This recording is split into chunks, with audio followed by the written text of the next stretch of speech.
Hello everyone, journey with এনবিতে তোমাদের সকলকে স্বাগত জানাই। আমি নিবেদিতা। তোমরা এখন শুনছো নিবেদিতা স্টোরি রুম, যেখানে প্রতিদিন শেয়ার করব অজানা গল্প, ভয়ের গল্প, রহস্য আর জীবনের অদ্ভুত সমস্ত সত্য। আজকের গল্পটা একটু আলাদা, মনোযোগ দিয়ে শুনবে কেমন, কারণ শেষের মোড়টা হয়তো তোমাকে একটু কাঁপিয়ে দিতে পারে। এসো তাহলে শুরু করা যাক। তখন রাত প্রায় 12:30। পুরো মহিলা হোস্টেলের আলো নিভে গেছে, তবু শেষ প্রান্তে থাকা 10 নম্বর ঘরের সামনে একটা হলুদ স্ট্রিট লাইট জ্বলছিল। জ্বলছে নিভছে, জ্বলছে নিভছে। 9 নম্বর ঘরে নতুন এসে উঠেছে পায়েল। সে জানতো না 10 নম্বর ঘর বহু বছর ধরে খালি, কারণ কেউ ওখানে এক রাতও থাকতে পারে না। সেদিন রাতে পায়েল শুনল 10 নম্বর ঘরের দরজাটা ধীরে ধীরে একটু একটু করে খুলে যাচ্ছে। সে ভেবেছিল হয়তো ওয়ার্ডেন হবে, কিন্তু বাইরে দাঁড়িয়ে থাকা আলোর তপতপে ছায়াটা দেখে পায়েলের শরীরটা যেন হিম হয়ে গেল। ওটা মানুষের ছায়া নয়, ছায়ার মাথা ছিল না যে।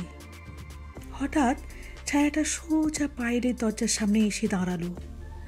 ঘর ঘুটঘুটে অন্ধকার, কিন্তু ছায়াটা দরজার নিচের ফাঁকা দিয়ে দেখা যাচ্ছিল। একটা লম্বা কাঁপতে থাকা ছায়া, যার পা পর্যন্ত ছিল না। পায়েল তাড়াতাড়ি আলো জ্বালাতে ঝাঁপ দিল।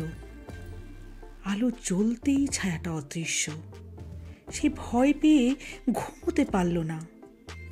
পরের রাতে আবার ঠিক একই সময়ে, যেই 12টা বেজে কিছুটা সময় পেরিয়েছে, 10 নম্বর ঘরের দরজাটা হঠাৎ খুলে গেল। ধীরে ধীরে ছায়াটা যেন এগিয়ে আসতে থাকলো, আর পায়েল অনুভব করলো তার ঘরের জানালার কাঁচে কেউ যেন নিঃশ্বাস ফেলছে। জানালার কাছে ফিসফিসে শব্দে লিখে উঠল, আমাকে ফিরিয়ে দাও। পায়েল কাঁপতে কাঁপতে জিজ্ঞেস করলো, কি ফিরিয়ে দেব? কে তুমি? তুমি কে? কোনো উত্তর নেই, শুধু জানালার ওপাশে একটা আঙুলের দাগ নিচের দিকে টেনে আস্তে আস্তে একটা নাম লেখা হলো, অর্চি। হোস্টেল রেজিস্ট্রারে দেখে জানা গেল অর্চি ছিল 10 নম্বর ঘরের পুরনো এক ছাত্রী। 5 বছর আগে রাতে জানালা দিয়ে পড়ে সে মারা যায়।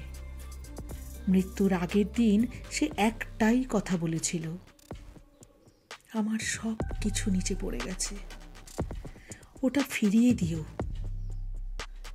আর আজও কেউ জানে না সে কোন জিনিসটা খুঁজছে।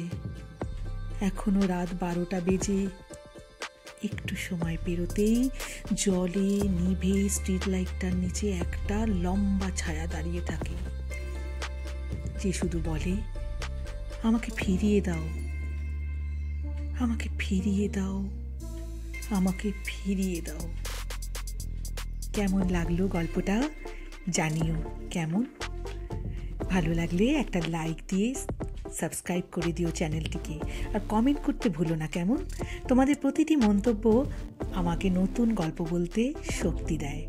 পরের গল্পে আবার দেখা হবে। ততদিন ভালো থেকো, পজিটিভ থেকো আর আশাবাদী থেকো।